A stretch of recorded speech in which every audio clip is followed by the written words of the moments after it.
I'm Liz McNeil, and you're watching Under the Dome. Today we speak with Representative Rogers, and under Member Spotlight, Representative Marian Cooksey. Representative Michael Rogers of Broken Arrow talks about his Teacher and Leader Effectiveness Evaluation System bill, which heads to the governor for signature. House Bill 2957 passed off the House floor, 80-0. I was excited this year. It didn't get one no vote on the House the first time through, or the Senate, or back through the House again. So obviously it was something that everybody was looking forward to. This bill, what it does is it gets rid of the quantitative portion of TLE.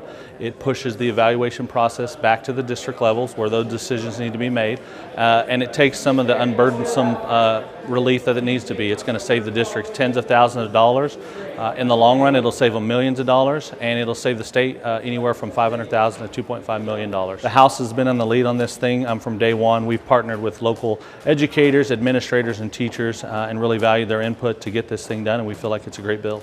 Term-limited Representative Marian Cooksey talks to us in Member Spotlight. I would say there was two bills that I've had over the past 12 years. The very first one that I ran was the human trafficking bill.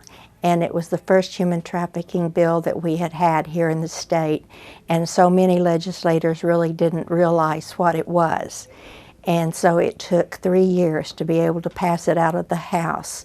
But it has, every year, something has been added to it, and now it's a great bill. And the other one is the proton therapy bill that I passed last year. With proton therapy, they don't have the pain and the scarring, and it's just a beam, and so it doesn't ruin or destroy all the tissue around it, and those kids were so happy. And on a Wednesday, every Wednesday, when they are finished with all their treatment, they get to go out in the middle of the foyer and ring the bell.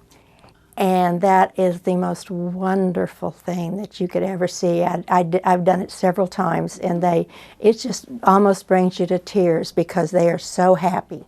And so those two bills, I think they both have something to do with quality of life. And for me, those are some of the things that we're here for, is to make life better, not necessarily with money, but make life better for our constituents. Probably the camaraderie and the people that I have gotten to know. The women in the legislature, we're all pretty close.